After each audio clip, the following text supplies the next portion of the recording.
Je vous souhaite la bienvenue au Café Olala, à la sortie immédiate du métro Beaubien, comme tous les lundis soirs, dans le cadre des lundis d'histoire.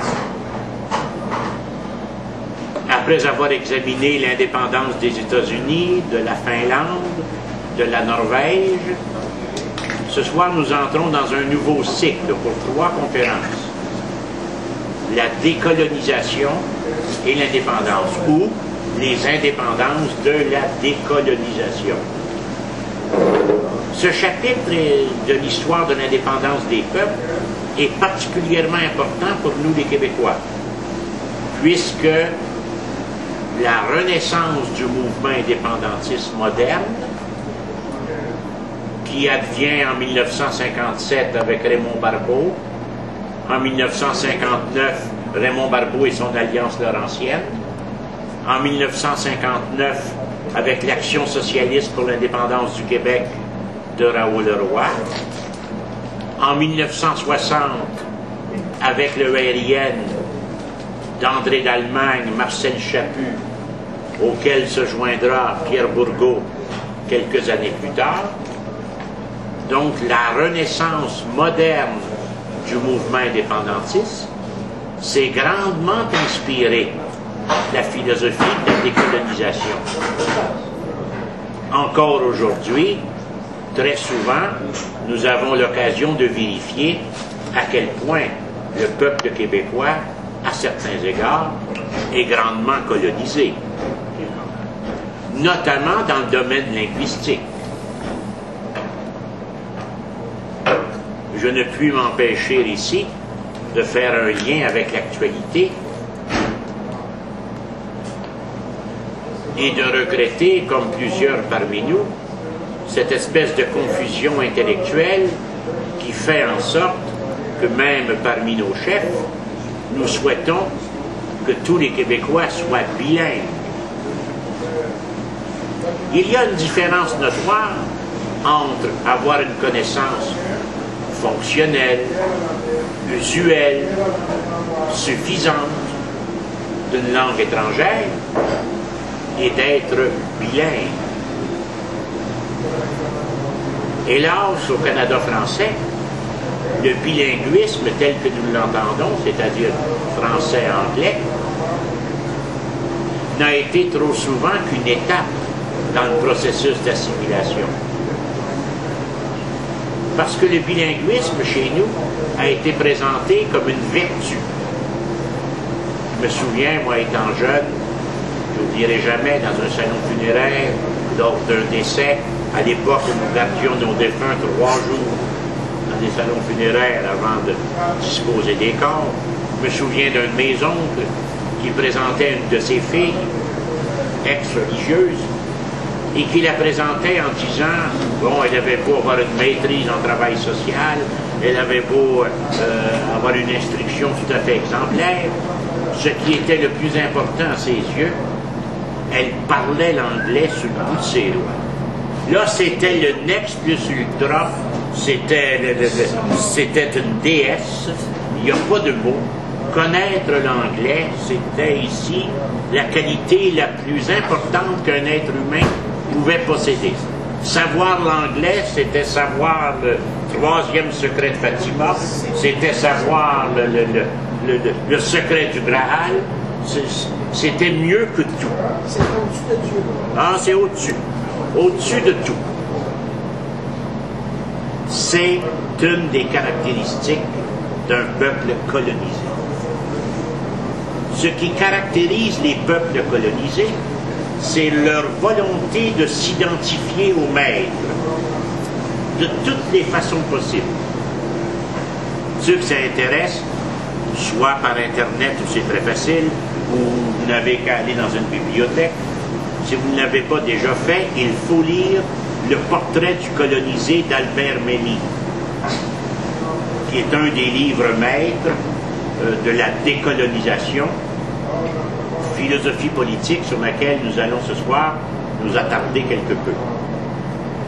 Donc, dans le portrait du colonisé, le docteur Memmi, parce que c'est un médecin, c'est un juif maghrébin d'Afrique du Nord, qui a longuement réfléchi sur cette question-là, nous fait, et son volume est préfacé d'un texte de Jean-Paul Sartre, ce qui n'est quand même pas rien. Et sa démonstration est très simple. Le colonisé veut s'identifier à son maître. Pour lui, son maître, c'est synonyme de supériorité presque inatteignable. Le maître possède toutes les vertus. On peut dire que ce que nous appelons aujourd'hui le syndrome de Stockholm, c'est-à-dire lorsque quelqu'un se fait kidnapper, comme Mme Bettencourt, l'Amérique latine Ingrid Bettencourt, lorsqu'elle sortira des griffes de ces kidnappeurs, il serait préférable d'attendre plusieurs années avant d'avoir ses véritables impressions. Parce que ce qu'on appelle le syndrome de Stockholm, c'est justement cette identification avec le kidnappeur. Cette espèce d'admiration, de vénération, pour ne pas dire d'adoration. Qui n'est pas si méchant.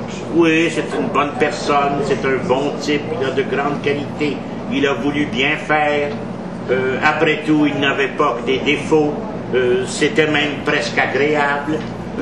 Un peu comme Clémence Desrochers le dit dans un de ses monologues en parlant des personnes âgées dans un centre d'accueil, on est bien traité. Eh bien, le colonisé, c'est quelqu'un qui considère qu'il est bien traité. La décolonisation, la définition la plus simple que l'on puisse en donner, c'est un processus d'émancipation des colonies vis-à-vis d'une métropole. On va revenir tout au long de la soirée sur cette définition-là. C'est donc un processus d'émancipation. La décolonisation, ce sont des gestes politiques forts visant à débarrasser une collectivité de certains complexes.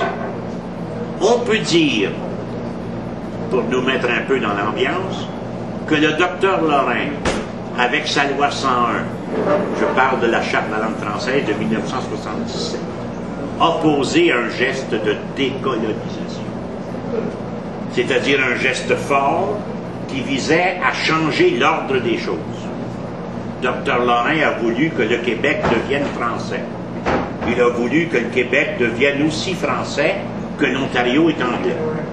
C'est ce qu'il a voulu. Et il savait très bien que la loi 101 de 1977 était contraire à la Constitution canadienne.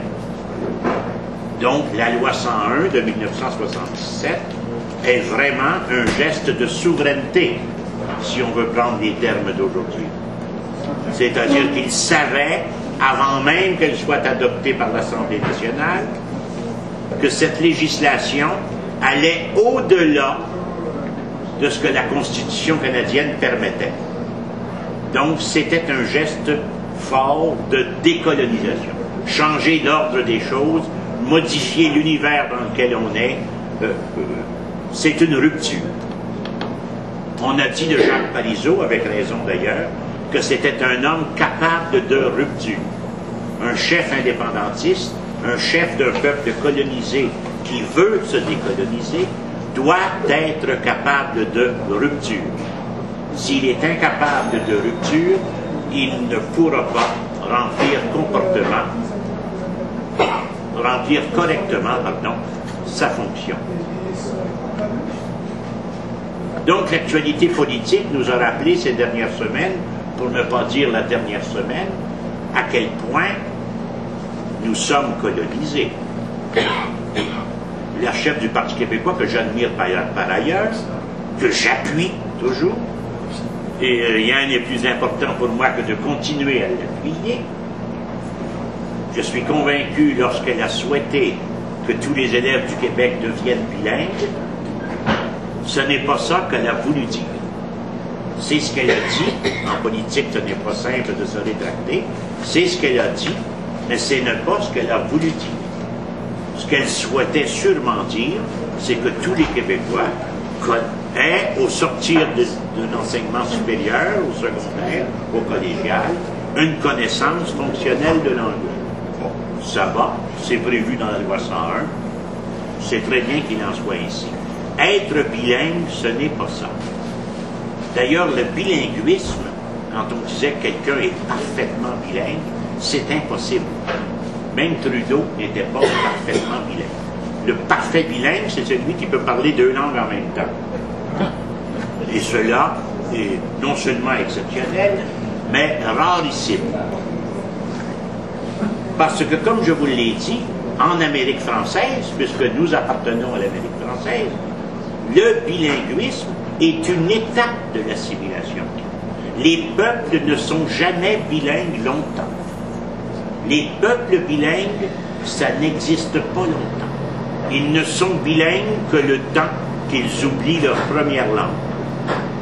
Il en a été ainsi partout en Amérique française, aux États-Unis, dans l'Ouest canadien, dans les Maritimes, et aussi, hélas, dans certaines familles du Québec, puisque nous avons des gens, des Québécois d'origine francophone, qui chaque année effectuent un transfert linguistique vers l'anglais, et tous ceux qui ont été assimilés ont passé par là.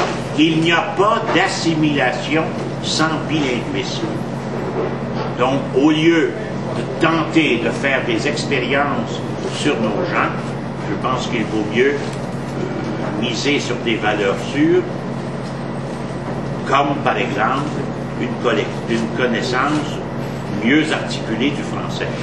Il y a au Québec beaucoup de place à l'amélioration.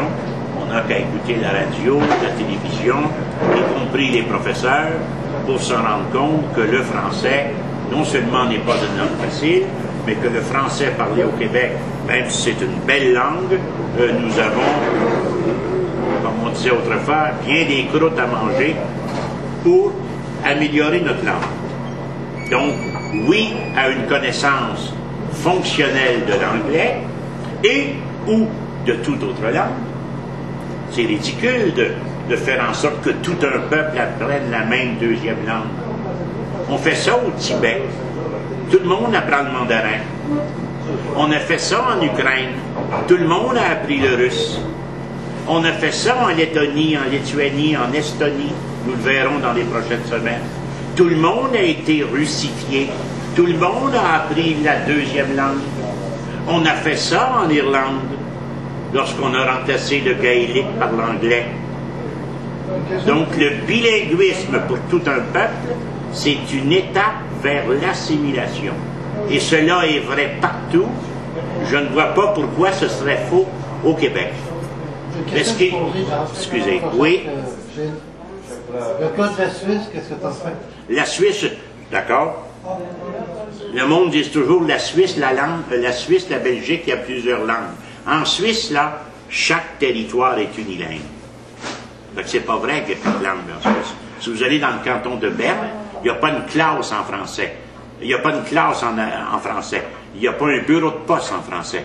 Si vous allez dans le Tessin, tout est italien. Il n'y a pas un commerce qui parle français.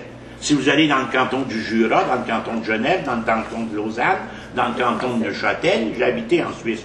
J'ai été envoyé par la Saint-Jean-Baptiste 2 ans, il y a 30 ans. J'étais tout jeune pour voir la victoire du 3e référendum jurassien. J'étais là. J'ai été envoyé là 2 ans par la Saint-Jean-Baptiste au nom des jeunes de l'époque. Et je peux vous le dire, même quand le gouvernement qu'on appelle fédéral suisse écrit à un citoyen, c'est l'adresse qui décide de la langue. Donc, s'il écrit au Québec, il va écrire en français. C'est comme si Ottawa écrivait en français au Québec, en anglais ailleurs. C'est l'adresse qui décide de la langue utilisée par le gouvernement. Donc, c'est la territorialité des langues. C'est unilingue, la Suisse. Il se parle plusieurs langues, mais chaque canton a sa langue. En Belgique, c'est pareil. C'est ça l'équivalent de deux pays qui se réunissent ensemble pour dire qu'on parle 4 langues différentes, on en prend une pour se comprendre. Alors, il n'y en a même pas une pour se comprendre. Ils ne se comprennent pas. Ça prend des traducteurs. Ils ne se donnent pas un cours d'autres langues. C'est rien qu'ici que ça existe. Je sais que c'est difficile à saisir. Il n'y a que nous. J'ai fait une maîtrise, moi, là-dessus. J'ai étudié juste ça pendant 5 ans. Il n'y a pas d'autre cas sur la terre de ce qui se produit ici. Ce qu'on nous fait passer comme étant normal, ça n'existe pas. Nulle part ailleurs sur la terre de toute l'histoire de l'humanité. Et pourtant, on nous présente cela comme étant normal, comme étant la régularité des choses. Le bilinguisme tel que l'on nous le présente n'existe pas pour une raison pas très simple. C'est inconcevable. C'est impossible qu'il y ait, comme ici, un système bilingue de la maternelle à l'université, payé par les taxes publiques, je ne parle pas de privé, là, c'est autre chose, payé par les taxes publiques, de la maternelle à l'université, il n'y a pas d'autre exemple sur Terre. Puis il n'y en a pas eu depuis le début du monde. Donc c'est assez exceptionnel. Même si la Finlande est relativement bilingue, même si la Belgique est trilingue, et même si la Suisse est quadrilingue, c'est la territorialité qui dirige de tout. Ce qui n'est pas le cas ici. Ici, c'est vraiment exceptionnel, c'est vraiment particulier, et pas dans tout le Canada, qu'au Québec. Trudeau s'est bien arrangé pour que les provinces du Canada anglais ne soient pas tenues au même bilinguisme auquel le Québec est soumis. Nous, depuis 1867, le Québec est bilingue, ce qui n'est pas le cas de l'Ontario. Le Manitoba l'a été dans sa constitution en 1870, mais quelques années plus tard, on a aboli le français, puis ça a pris 100 ans avant qu'Ottawa dise que cette loi-là était illégale.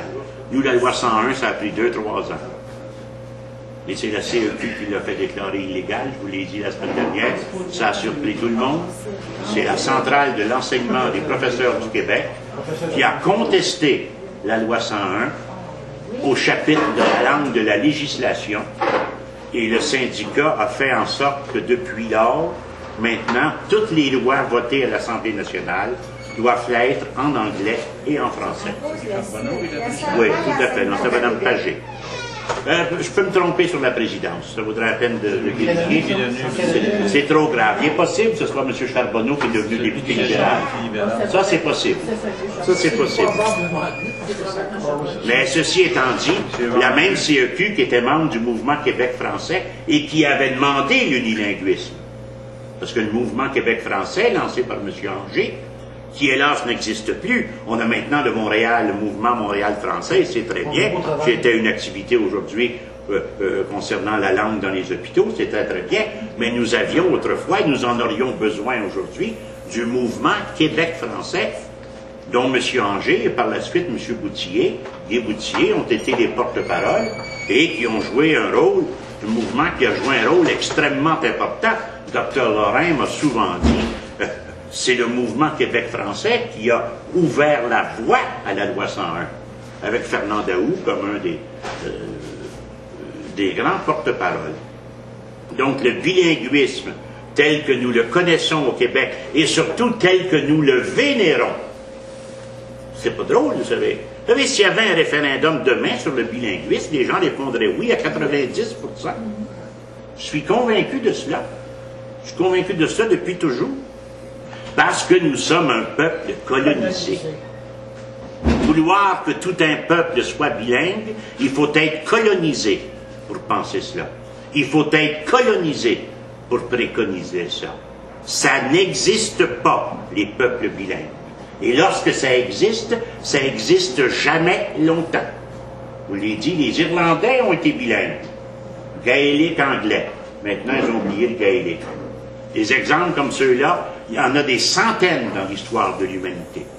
On ne peut pas dire que vous savez, les langues, ce qu'on appelle la sociolinguistique, c'est une science. C'est pas une question de jaser d'un salon et de donner ses avis. C'est une science. Comme la radiologie, comme la psychiatrie, comme la neurologie, comme la chimie, comme la biologie. Il y a une science des langues. Elle s'appelle la sociolinguistique. Au Québec, il n'y a pas un seul cours universitaire, un seul programme universitaire qui existe dans ce domaine-là, alors qu'on pourrait être à la fine pointe. Il n'y en a pas de département de sociolinguistique au Québec. C'est triste, c'est malheureux. Ce sont des philosophes, des politicologues, des sociologues qui se spécialisent en faisant une maîtrise, un doctorat. Mais nous n'avons pas de programme de sociolinguistique. Ça fait 20 ans que je l'ai suggéré, moi, à tous les gouvernements successifs, puis du Farouche au Parti québécois, ouvrez une chaire, ouvrez un département, un module de sociolinguistique. Nous avons ici toute l'expertise. La loi 101 est imitée dans le monde entier. Depuis que le Dr Lorrain l'a adopté, il y a au moins 20-25 pays qui se sont inspirés de la loi 101 pour l'adapter dans leur situation particulière. Justement parce que la loi 101 est une législation de décolonisation. Mais il y a plus colonisé encore que de souhaiter que tout le monde soit bilingue. Quand on est rendu à évoquer, mais ce n'était qu'un exemple, et tant mieux, mais j'insiste pour que ça reste mort, enseigner l'histoire en anglais. Y avez-vous pensé? Enseigner l'histoire en anglais. Écoutez, même la France occupée, les Allemands n'ont pas fait ça. Vous savez, imaginez-vous là, in 1859, General Wolfe won on General Montcalm, and it was the end of the new French. Imaginez-vous cela. Heureusement, ce n'était qu'un exemple de Mme Marois. Dès le lendemain, semble-t-il, elle a corrigé le tir quelque peu. Je pense qu'une mise au point formelle s'impose. Il faudrait que ce soit très clair. Écoutez, ça fait... Si vraiment on faisait ça, l'indépendance ne servirait plus à rien.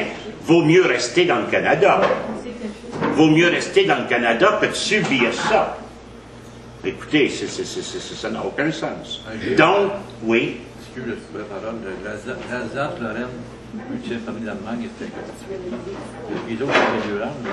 L'Alsace-Lorraine sont deux provinces de France qui ont été pendant un bout de temps rattachées à l'Allemagne après la guerre de 1870 jusqu'en 1914. C'est pour ça qu'il y avait des chants dans les cahiers de la bonne chanson. Vous n'aurez pas l'Alsace et la Lorraine. Vous avez beau germaniser la plaine, mais notre cœur, vous ne l'aurez jamais. C'est-à-dire, ce sont des provinces de France où le parler populaire est un parler germanique, comme dans le nord de la France, en Flandre, on parle du hollandais, c'est du flamand, là, le nord de la France, Roubex, au nord de la France, près de la Belgique, le patois, le dialecte, la langue du peuple, c'est une langue germanique. En Alsace, c'est la même chose. Donc, ça a été rattaché à l'Allemagne pendant 45 ans et c'est revenu à la France par la suite. Ce sont des provinces françaises qui ont été rattachées à l'Allemagne pendant un certain nombre d'années. Donc, la décolonisation, c'est pourquoi c'est important de se rappeler pourquoi les Pierre Bourgault, les André d'Allemagne, les André Ferretti, les Marcel Chaput, les Raoul Leroy, les Raymond Barbeau, les Jean-Marc Brunet, les Gilles Brou, les Jean Garon, les Marc-André Bédard, je vous parle des fondateurs du mouvement indépendantiste moderne, les Guy Bertrand, il était là également, ils n'étaient que les Guy Sange, Bobino, les Préfontaine, là, les deux frères là, qui sont philosophes. Lorsque ces gens disputaient avec Cité Libre de Trudeau, Pelletier, et à l'époque de Vadeboncoeur, Pierre Vadeboncoeur était là, Guy Cormier de la Presse, les deux, Guy Rocher, qui deviendront indépendantistes par la suite, mais au début, ils étaient avec Cité Libre. Cité Libre appuyait l'indépendance de l'Algérie, mais refusait le même droit aux Canadiens français, disions-nous à l'époque. Il ne faut pas oublier. Nous avons changé de nom plusieurs fois, nous, ça n'aide pas. Nous sommes vraiment colonisés jusqu'à la moelle. Nous avons été Canadiens, nous avons été Canadiens-Français. Nous sommes maintenant Québécois. La feuille d'érable, 90% des feuilles d'érable au Canada poussent au Québec. La feuille d'érable, les patriotes sont morts, la feuille d'érable à la main. Rien n'est plus québécois que la feuille d'érable. Le Haut-Canada qui est l'hymne national du Canada. Quand on dit dedans, près du fleuve géant, ce n'est pas du Mackenzie dont il est question, mais du Saint-Laurent. Donc, un peuple colonisé, c'est un peuple dépossédé. C'est un peuple violé. C'est un peuple à qui on a extirpé son essence, sa définition, le noyau de son existence. C'est ce qu'on a fait avec nous. Nous avons été les premiers Canadiens. Le Canada, c'est au Québec qu'il a été fondé. Et le Canada, c'est le rétrécissement du fleuve, un amas de maisons entre Québec et Trois-Rivières. C'est ça le Canada. Puis par la suite, c'est bon, toute l'histoire que vous savez. Mais un peuple colonisé, c'est un peuple dépossédé des éléments de son identité. C'est un peuple dépossédé des caractéristiques définissantes de son être, dirait Jean-Paul Sartre. Puisque les caractéristiques définissantes de l'être canadien-français, canadien ou québécois, c'était précisément tous les indicateurs de notre culture, tous les indicateurs de notre identité. Donc, nous correspondons, ce n'est pas pour rien que les Albert Memmi, le grand penseur de la décolonisation, ou Jacques Beck, ce Français qui est mort en 1995 et qui, quelques mois avant de mourir, a appuyé encore une fois l'indépendance du Québec. Jacques Beck, qui est un dieu dans tous les pays qui ont fait leur indépendance depuis 50 ans, c'est le penseur de la décolonisation. Il est né en Algérie, c'est un Français, il était professeur au Collège de France, et c'est un de ceux qui ont inspiré tous les mouvements de décolonisation, c'est-à-dire tous les mouvements nationaux de ces peuples colonisés au 19e et au 20e siècle, et qui, après la Deuxième Guerre mondiale, pour les raisons que nous verrons tout à l'heure, se sont libérés de la tutelle étrangère. Le Canada est encore un pays colonisé, pas juste le Québec.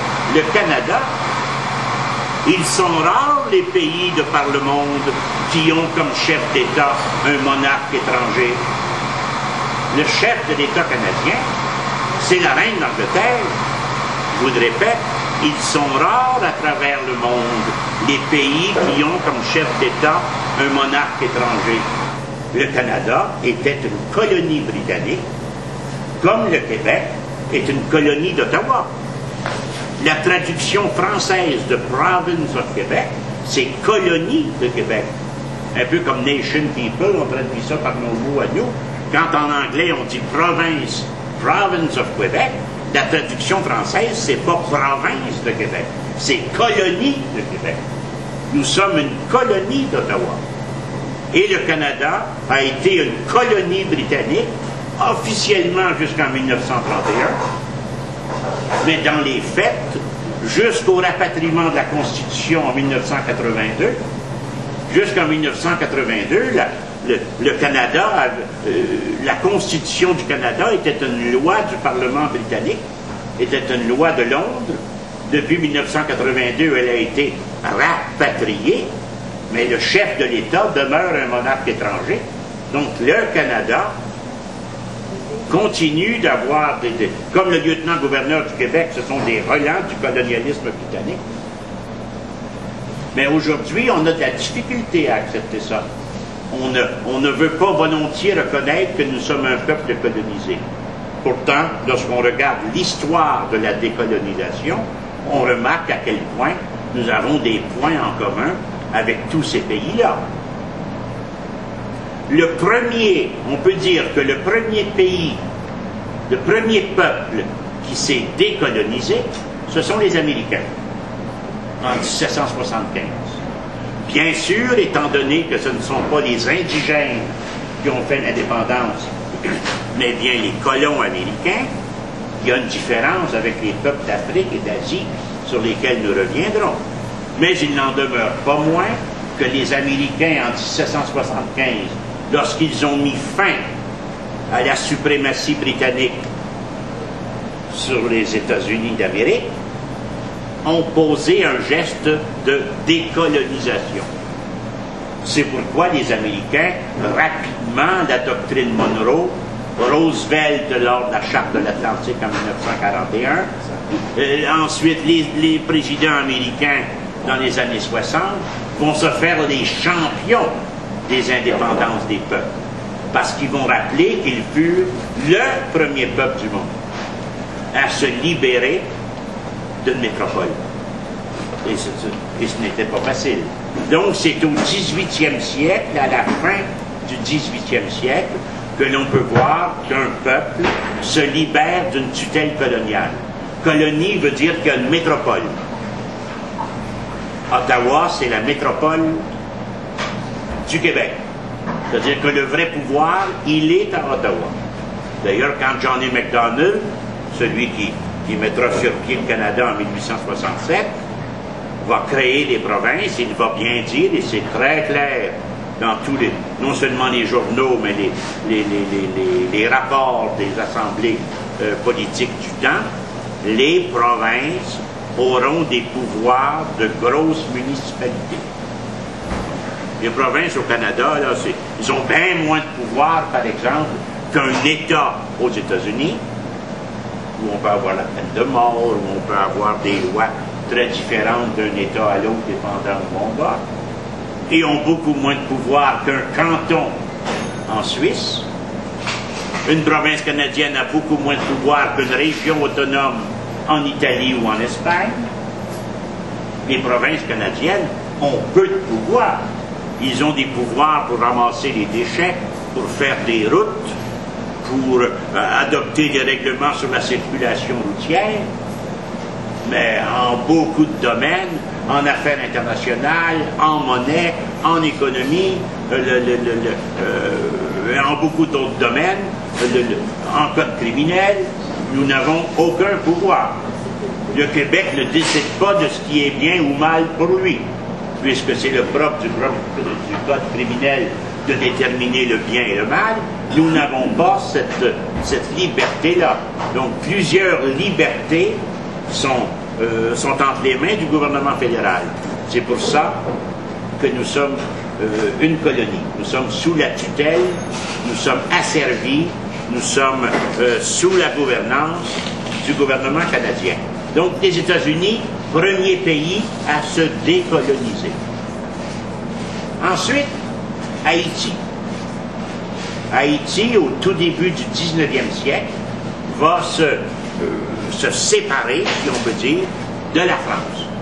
Dans le sillon de la Révolution française, les Haïtiens, qui à ce moment-là partageaient avec Saint-Domingue le même pays, c'était une île qui aujourd'hui recoupe Saint-Domingue et Haïti, c'était la même île, et Haïti, contrairement à Saint-Domingue, va réussir à déclarer son indépendance. Ce ne sera pas facile, parce que les révolutionnaires français ne voudront pas accorder à des esclaves la même liberté qui était la leur. Il y avait également les créoles. Les créoles, dans ce temps-là, c'était les citoyens d'origine française nés en Haïti. On appelle aujourd'hui en Haïti les béquets. Donc, les béquets. Les créoles, ce ne sont pas comme on peut s'imaginer aujourd'hui le parler des Haïtiens ou quelqu'un qui est moitié blanc, moitié noir ou quelque chose comme ça. Un créole, à l'époque, c'est un Français né en Haïti. Et il y avait les métis. Là, c'était le mélange.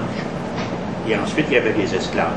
Donc, tout autour de l'esclavagisme, il y avait des désaccords profonds. Et c'est les esclaves qui vont gagner.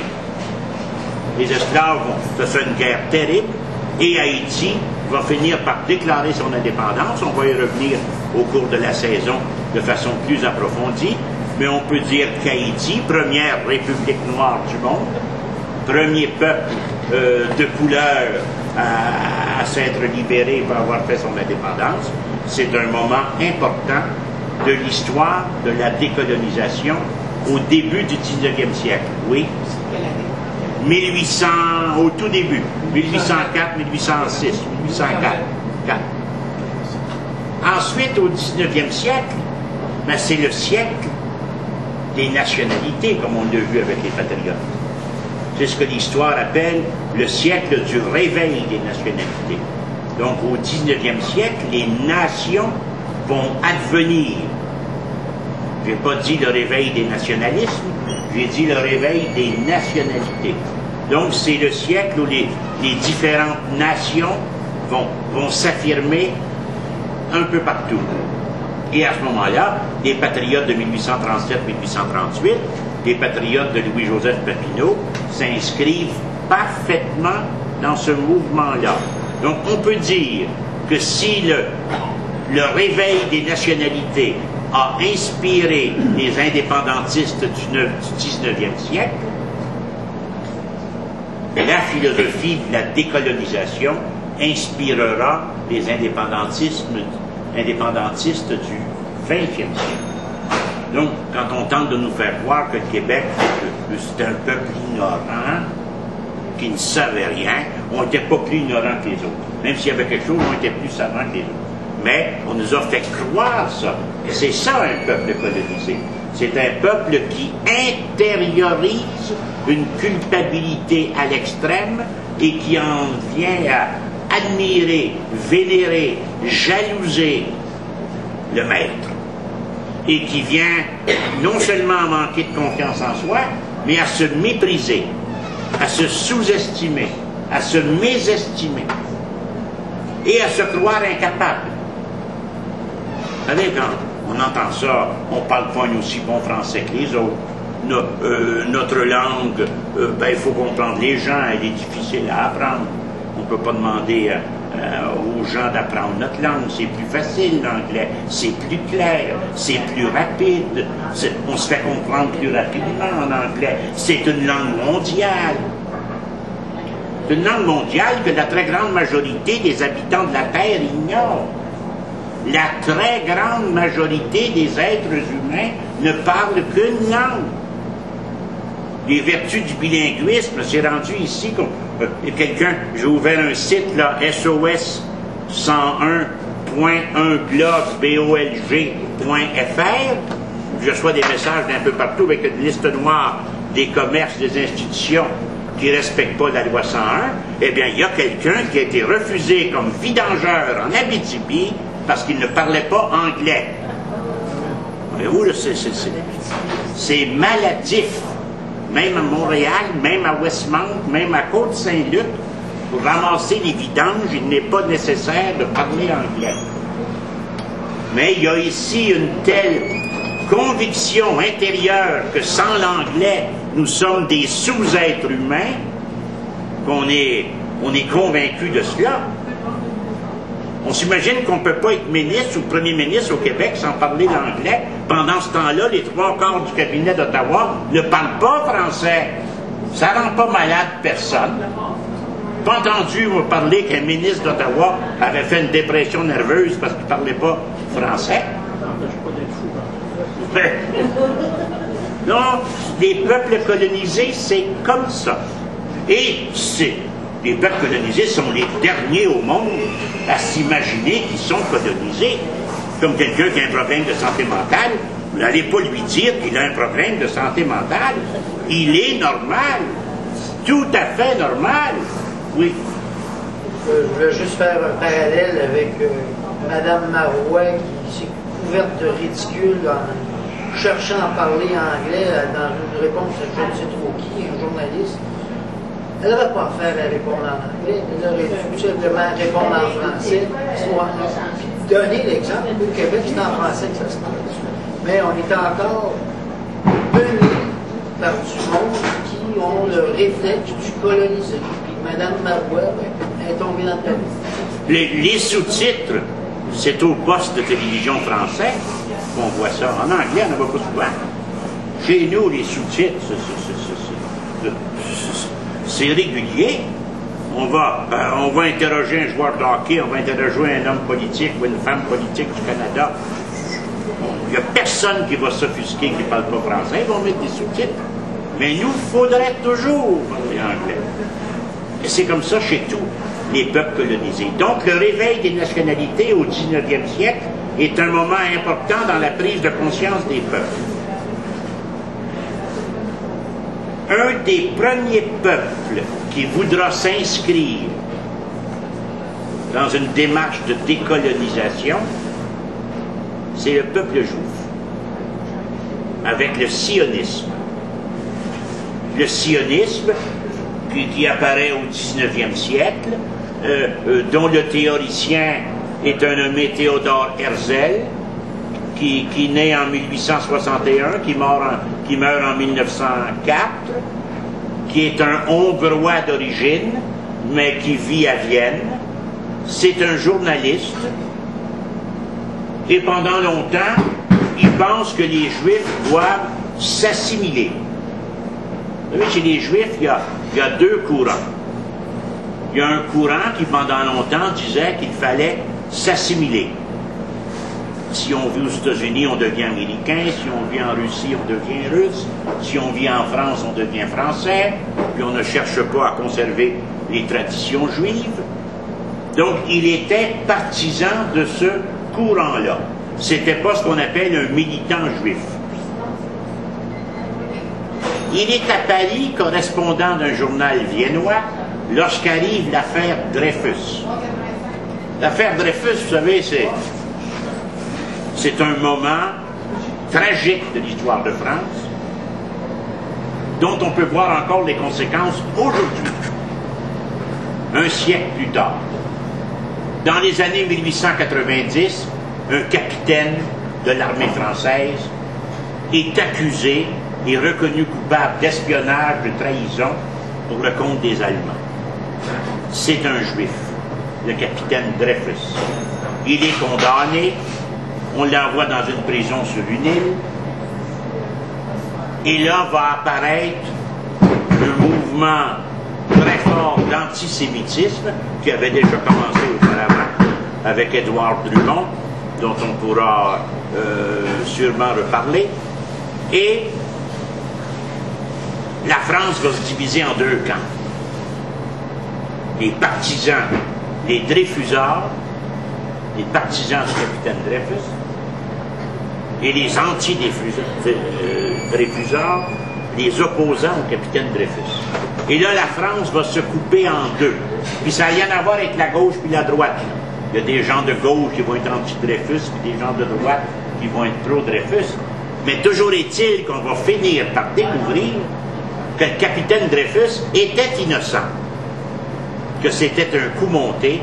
Écoutez, il a été dégradé sur la place publique, on lui a enlevé ses épaulettes. Jamais vous allez dans une vidéothèque, vous pouvez louer ce film-là, il existe et c'est une histoire tout à fait incroyable. On va découvrir que c'était une erreur. Puis ça va prendre du temps avant que l'armée reconnaisse son erreur. Et c'est dans le cadre de cette affaire qu'Émile Zola, le grand écrivain, celui qui va faire la série sur les Rougon-Macquart, en 12 ou 14 volumes, là, avec Nana, la conquête, en tout cas, il y a une série de 12 ou 14 volumes des Rougon-Macquart, qui sont une famille dont Zola va écrire une série de romans pour expliquer toute la vie sur la fin de la Troisième République. La débâcle germinale, vous aimez bien manger, lisez Le Ventre de Paris, c'est tout à fait extraordinaire, Le Ventre de Paris. Donc c'est une description de la société française de la fin du 19e siècle qui est tout à fait saisissante. Émile Zola prendra fait et cause pour le capitaine Dreyfus dans le journal de Clémenceau qui s'appelle L'Aurore, dans un texte devenu célèbre qu'on enseigne dans toutes les écoles du monde, qui s'appelle J'accuse. Là, il va accuser l'armée, il va accuser le gouvernement, puis il va accuser tous les responsables de cette fausse accusation, si on peut dire, face au capitaine Dreyfus. Donc Théodore Herzl est à Paris lorsque l'affaire Dreyfus est à son point culminant. Et là, il va changer. Là, il va comprendre que si on attaque Dreyfus ainsi, c'est parce qu'il est juif. Et là, il va écrire un livre, Der Judenstaat, l'État juif, en 1896, qui va préconiser l'établissement d'un pays pour les Juifs. Puis il va faire un congrès sioniste l'année d'après, à Bâle, parce qu'il ne voulait pas le faire dans d'autres villes, les gens refusaient, à Bâle en Suisse, vont se réunir les partisans de cette philosophie-là, vont adopter des résolutions et vont militer en faveur de l'établissement d'un pays pour les Juifs, qui n'était pas nécessairement Israël à ce moment-là. L'Angleterre, oui, l'Angleterre va leur proposer l'Angola, et même ils étaient prêts à le prendre. Sauf les plus radicaux qui ont dit non, non, non, ça prend, il faut retourner en Palestine, ça, pour les ancêtres et tout. Et ils vont refuser l'offre de l'Angleterre, que Joseph Chamberlain, le Madagascar également. Il y a plusieurs endroits qui étaient possibles, mais toujours est-il que ça va finir en Israël, et c'est là que ça va s'établir en 1947. Mais la pensée sioniste, la volonté de donner un État aux Juifs pour qu'ils cessent d'être persécutés, est un des moments de la décolonisation. Les États-Unis, Haïti, les Juifs, j'en mentionnais un autre très rapidement avant la pause, les Grecs. Les Grecs avaient été envahis par Rome, étaient devenus romains. Quand on regardait l'histoire de l'Antiquité dans nos collèges autrefois, on se rendait compte que les précepteurs, les professeurs des Romains, c'était des Grecs, qui avaient appris le latin naturellement, qui s'étaient latinisés, donc qui avaient complètement oublié, renié leurs origines, leur savoir, leur culture, leur langue. Eh bien, à la fin du 19e siècle, les Grecs, au 19e siècle, pardon, les Grecs vont reconquérir leur indépendance. Un autre moment important de la décolonisation, c'est l'indépendance de la Grèce. Prenons une petite pause. Parmi les moments importants de la décolonisation, oui. Pardon? Oui, c'est annoncé, là, on vient de l'annoncer. Donc, un autre moment important de la décolonisation, ce sera l'indépendance de l'Amérique latine, sur laquelle nous reviendrons là, de façon spécifique dans les prochaines semaines, mais je tiens aussi à le mentionner dès maintenant. Au tout début du 19e siècle, autour des années 1820, plusieurs, sinon tous les pays de l'Amérique latine vont se séparer de l'Espagne et du Portugal en ce qui concerne le Brésil, et il y aura donc beaucoup d'indépendance, et là Simon Bolivar va jouer un rôle important. Ces indépendances-là vont s'inscrire dans le sillon et de la Révolution française et du siècle des Lumières. Donc c'était un peu pour... Nous y reviendrons dans les prochaines semaines, mais je tenais à vous le mentionner dès maintenant. Donc à la fin du 19e siècle, le sionisme, il y a eu également un peu plus tôt l'indépendance de la Grèce, de la Serbie, de la Roumanie, qui sont déjà des pays là, qui vont s'émanciper. Et on peut dire que le 20e siècle va commencer, et ça joue un rôle important dans la pensée de la décolonisation. Il y aura une guerre entre le Japon et la Russie, et le Japon va gagner en 1905. Ça va commencer à montrer que les pays européens ne sont pas invincibles. C'est très important pour la suite des choses. Parce que lorsqu'on parle des colonies, que ce soit en Afrique, que ce soit en Asie, ce sont les pays européens qui sont colonialistes. L'Espagne, le Portugal, la France, l'Angleterre, la Belgique, la Hollande, avec l'Indonésie. Donc les pays colonialistes, avec la victoire du Japon sur la Russie, on nous montre qu'en Asie, il est possible de battre les pays européens, parce que la Russie est considérée comme un pays européen. Par la suite, avec la révolution de 1917, la Russie va également procéder à quelques décolonisations du temps de l'Empire des Tsars. c'est-à-dire qu'il y aura, après une période contraire, les Soviétiques vont donner l'indépendance à quelques peuples qui étaient sous l'empire des tsars. Staline va reprendre tout ça en 1940, mais pendant un certain temps, il y aura là quelques indépendances. Après ça, il y a eu, vers les années 1830, la France va coloniser l'Algérie. Très important, l'Algérie. On va y revenir de façon spécifique, j'ai l'impression, la semaine prochaine. Cependant, c'est très important parce que l'indépendance de l'Algérie, c'est ce qui a mis le feu aux poudres au Québec.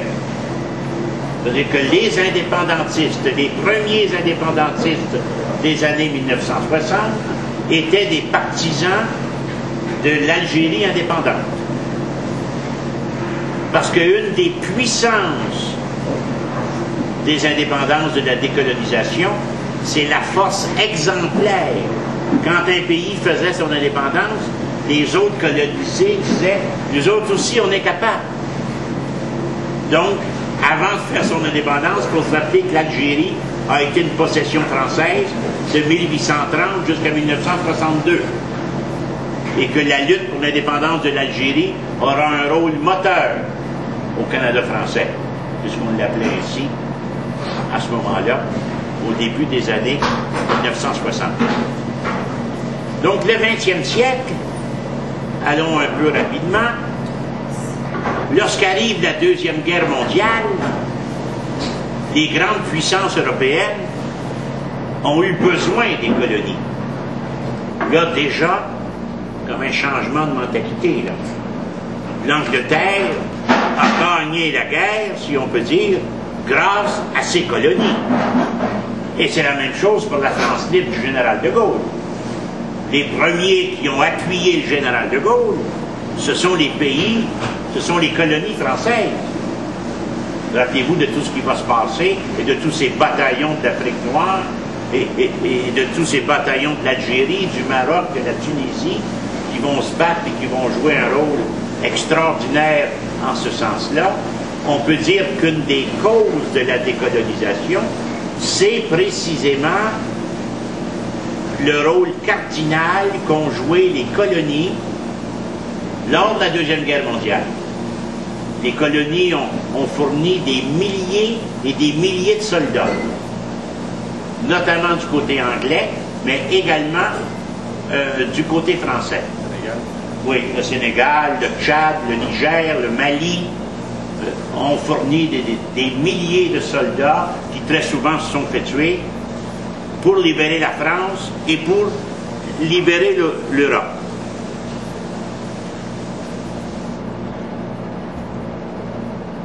C'était déjà arrivé lors de la Première Guerre mondiale, il y avait déjà eu certains, les grandes puissances avaient été ébranlées. La Deuxième Guerre mondiale est venue conforter ça, c'est-à-dire que les colonies ont pris conscience qu'elles pouvaient jouer un rôle, que les pays coloniaux avaient besoin des colonies. Donc ça conforte les impérialistes d'avoir des colonies en masse et de se faire appuyer par eux autres. Tout à fait. C'est comme ça qu'on est fort. Tout à fait. Jusqu'au moment, et c'est une autre raison de la décolonisation, les pays impérialistes vont commencer à se rendre compte que ça coûte cher, les colonies. Ça coûte cher. Les premiers qui vont s'en rendre compte sont les Hollandais. L'indépendance de l'Indonésie, qui est une possession hollandaise, se fait en 1947. En 1947, une fois l'Indonésie devenue indépendante, la Hollande devient rapidement super riche, super prospère. Ça coûte moins cher de police, d'armée, de prison, d'investissement. La Hollande va connaître un boom économique incroyable après l'indépendance de l'Indonésie. Ce qui va faire réfléchir les autres pays impérialistes. L'Inde, 1947, indépendance de l'Inde, du Pakistan qu'on sépare de l'Inde pour des motifs religieux, ce sont des musulmans, alors que le reste de l'Inde sont des brahmanistes, si on peut dire. Donc c'est tout à fait hindouiste, tout à fait une autre religion, mais l'indépendance de l'Inde, après des batailles sanglantes, et la figure exemplaire là-dedans, c'est Gandhi, bien sûr, sur lequel il faudrait passer quelques conférences, puisqu'il a joué un rôle extrêmement important. Donc c'est une autre l'exemple se donne là. Quand les pays colonisés se rendent compte que l'Indonésie, l'Inde, le Pakistan font leur indépendance, ils se disent pourquoi la ferions-nous pas nous aussi. Une autre cause, la question raciale. Général de Gaulle, par exemple, pas drôle de ce que je vais vous dire. Général de Gaulle, il va dire, écoutez, là, si on ne leur donne pas leur indépendance, là on parle d'une vingtaine, d'une trentaine de pays qui appartiennent à la France, ils vont s'en venir ici, puis Paris sera majoritairement musulman, arabe et noir. De Gaulle dit ça en 47, en 48, en 49. Il faut éviter l'invasion en Europe des musulmans, des arabes, des noirs. Donc, donnons-leur leur indépendance, puis ainsi, ce fléau-là ne se passera pas. Et c'est comme ça également dans d'autres pays, parce qu'il suffit de voyager un peu en Europe. Vous parlez de la Hollande tout à l'heure, un pays que je connais bien pour l'avoir habité pendant des années. Il y a énormément d'Indonésiens là-bas. Parce que c'est la mère patrie, c'est la métropole. Si jamais vous voyez la télévision, on n'en voit pas souvent, mais ça nous arrive. On ne sait pas l'actualité, ce qui va arriver dans les prochains mois. Si jamais l'Indonésie devient à l'avant-scène, parce que c'est le plus grand pays musulman de la Terre, je pense que 100 millions d'habitants là-bas. Si jamais l'Indonésie vient à l'avant-plan, vous verrez que tous les chefs politiques indonésiens parlent un hollandais impeccable. Ils ont tous étudié en Hollande. Un peu comme les chefs de l'indépendance vietnamienne. Ça parle français. Moi, j'ai connu un des négociateurs français de l'indépendance du Vietnam, M. Martial de la Fournière, qui était un des Québec Boys, qui est décoré de l'Ordre du Québec, qui est un grand ami du Québec, qui était un collaborateur du général de Gaulle, qui était le conseiller diplomatique de tous les premiers ministres de France pendant une certaine époque. Il a commencé sa carrière dans la diplomatie en négociant avec le général Giap, qui est un des chefs de la guérilla vietnamienne. Et il me racontait, je n'oublierai jamais ça, il m'a raconté ça à Paris, qu'à un moment donné, ils se sont retrouvés dans une maison, une chaumière au Vietnam. Puis là, écoutez, rappelez-vous la bataille de Dien Phu. Bon, et on était fini, là. On était fini complètement. Puis on s'est ramassé dans une espèce de maison, une chaumière. Puis là, négocier était un grand mot, mais nous en étions là, à reconnaître l'indépendance du Vietnam. Puis il dit, le général Giap s'est levé, et pendant 6 heures, il a récité des discours de Robespierre, de Saint-Just, de Danton, tous les grands révolutionnaires français qui l'avaient inspiré. Puis là, il dit, c'est incroyable comment j'ai pris conscience que nous avions créé cela. Que c'est-à-dire que cette liberté, que cette indépendance que réclamaient les Vietnamiens, c'était une idée française. Donc c'était des chefs indépendantistes des anciennes colonies françaises avaient été abreuvés, comme Léopold Senghor, c'était plus français que n'importe quel Français de France. Grand personnage, ami du Québec, créateur de la négritude, là, qui est mort il y a quelques années seulement, presque centenaire. Celui qui a dit que les Noirs, c'est pas c'est des nègres. Oui, tout à fait. Lui, c'est le père de la négritude. Et il a été député en France pendant 40 ans, dans le parti du général de Gaulle, le plus grand gaulliste peut-être sur Terre, puis qui appuie l'indépendance du Québec toute sa vie. Donc, ces grands intellectuels des pays colonisés, en ce qui concerne la France, connaissaient toute l'histoire de France. Et c'était la même chose en Angleterre.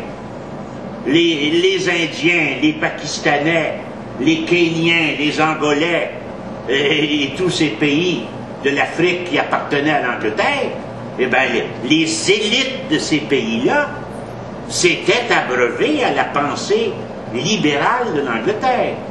Donc c'est comme si les empires avaient créé eux-mêmes leur propre malheur, en un certain sens.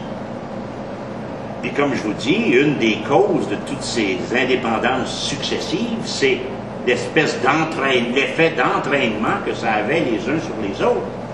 Le général de Gaulle a été très brillant, il a résisté à l'indépendance de l'Algérie pendant un certain temps. Puis après ça, ben là, ce que vous voulez, il est allé là-dedans. C'est d'ailleurs pour ça qu'à l'intérieur des pays de l'Agence de la francophonie, là, il y a 58 États et gouvernements pays qui sont membres de ça. Et sur 58, plus de 50 sont prêts à reconnaître l'indépendance du Québec le soir même d'une déclaration d'indépendance, qu'elle soit le fruit d'un référendum ou d'une majorité de sièges. Ces pays-là sont nos alliés. Ils n'attendent que ça. Les communiqués sont prêts depuis 10 ans. Eh bien, si ces pays de la francophonie sont si près de nous, c'est grâce à l'action du général de Gaulle qui a été un visionnaire. La France libre n'aurait pas gagné sans les colonies, on l'a dit tout à l'heure. Donc le général de Gaulle était conscient de ça, du rôle très important que les colonies avaient joué dans la victoire des Alliés lors de la Deuxième Guerre mondiale. Une autre cause de toutes ces successions d'indépendance que nous verrons dans le détail à partir de la semaine prochaine sont les grandes chartes internationales. La charte de l'Atlantique en 1941, où Churchill et Roosevelt vont reconnaître, et c'est bon aussi pour nous, on oublie toujours de le citer, le droit de tous les peuples de la Terre à l'autodétermination. 1941, charte de l'Atlantique. L'ONU va reprendre cela dans sa Déclaration universelle des droits de l'homme. Donc les grandes chartes internationales qui commencent dans les années 40, puis continuent au début des années 50 et à la fin des années 50, auront une influence incroyable sur les mouvements indépendantistes dans les anciennes colonies. Les colonies vont dire « nous sommes des peuples et nous avons le droit à l'indépendance ». C'est ce qui va les distinguer des luttes des autres siècles. Le mouvement de décolonisation s'appuie sur des textes internationaux et profite de la situation internationale. Certains pays ont commencé à jouer dans ce sens-là. Hitler, par exemple, va promettre des indépendances à bien des peuples. Il y a eu des peuples arabes qui étaient près des nazis durant la guerre, parce qu'Hitler leur avait promis de faire l'indépendance. Le Japon va jouer ce rôle-là en Birmanie, au Ceylan, au Laos, au Cambodge. On va alimenter le sentiment nationaliste. Le 20e siècle va apporter ça. Donc, un peu comme Napoléon le fera avec les Québécois en 1800. Je vais aller libérer les Canadiens français. Le Québec, on dit à ce moment-là le Bas-Canada, le Bas-Canada va se libérer de la tutelle anglaise. La France libérera les Canadiens français. Napoléon, bien sûr. Et en ce sens-là, les Allemands, les Japonais ont fait la même chose au XXe siècle. Pendant la Deuxième Guerre mondiale, ils ont alimenté les sentiments nationalistes dans les colonies pour les empêcher d'aider leurs maîtres européens, qui étaient surtout la France et l'Angleterre. Oui. Les Anglais vont développer ce qu'on va appeler le panarabisme. C'est les Anglais qui sont à la source du nationalisme arabe, avec les conséquences que l'on sait aujourd'hui. C'est les Anglais qui sont à la source de ça. Durant la guerre, Ça commence à la Première Guerre, mais ils le feront également à la Deuxième. Ils vont promettre l'indépendance à l'Irak, à la Syrie, à la Transjordanie, à la Palestine, qui va devenir un protectorat anglais. Pas pour rien que les fondateurs de l'État d'Israël, puis les chefs israéliens comme Menahem Begin, ont commencé leur carrière en tuant des Anglais. À l'hôtel King David, là, ils ont fait sauter ça. Menahem Begin, qui était premier ministre d'Israël, était un terroriste. Comme George Washington était un terroriste. Comme Charles de Gaulle était un terroriste. Vous savez, ils sont terroristes jusqu'à temps qu'ils gagnent. Quand ils gagnent, ils deviennent des héros. C'est comme ça que ça marche. Menahem Begin, c'est un terroriste. Puis, donc, l'Angleterre va alimenter le sentiment nationaliste arabe, qui n'existait pas vraiment, hein? Qui n'existait pas vraiment. C'est une création britannique, en un certain sens. C'est un peu vrai pour nous aussi.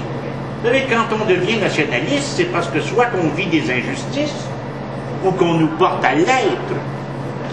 Et l'Angleterre a joué un rôle très important dans cette prise de conscience du monde arabe, parce qu'ils en avaient besoin. Et c'était pareil lors de la Deuxième Guerre mondiale. L'Angleterre ont fait pire que ça, d'autres. Ils promettaient le même territoire à deux peuples différents. Et on dit aux Juifs, si vous nous prêtez de l'argent pour faire la guerre, on va vous donner Israël, on appelle la Palestine, pour être plus exact. Puis on dit aux Arabes, si vous nous aidez à battre Hitler, on va vous donner la Palestine. Donc ils promettaient le même territoire à deux groupes différents. Partout ce qu'ils ont passé, ici, aux États-Unis, en Inde, au Moyen-Orient, et j'en oublie sûrement, les traces du colonialisme britannique ont été épouvantables.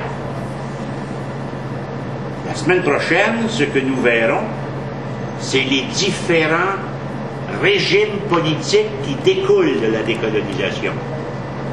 On n'a pas encore vu les indépendances. Là, on a mis la table ce soir. C'est-à-dire que vous savez de quoi on parle. Lorsqu'on parle de décolonisation, on parle de processus d'émancipation des colonies vis-à-vis la métropole. Ce processus-là peut prendre différentes formes.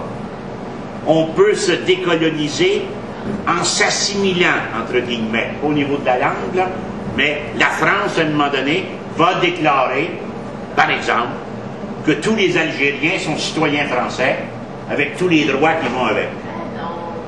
C'est une forme de décolonisation. Les colonies obtiennent les mêmes droits que la métropole. La deuxième forme, c'est l'autonomie interne, comme les Dominions avec Londres, le Canada, la Nouvelle-Zélande, l'Australie. À un moment donné, Londres a dit, vous pouvez avoir des parlements, vous pouvez voter vos lois, et dans une certaine mesure, vous avez une certaine souveraineté dans certains champs de compétences. Ça s'appelle l'autonomie interne. La troisième forme de décolonisation la plus répandue, c'est l'indépendance. Puis il y a deux sortes d'indépendance. Vous allez voir qu'on n'aime pas toujours ça. Il y a l'indépendance par étapes, puis il y a l'indépendance complète. L'indépendance complète, il y en a aussi deux formes. Elle peut être reconnue ou arrachée. C'est ce que nous verrons la semaine prochaine. Bonne semaine, bienvenue au Café Olala, sortie du métro Beaubien, tous les lundis à 19h. C'est de la propagande. Oui.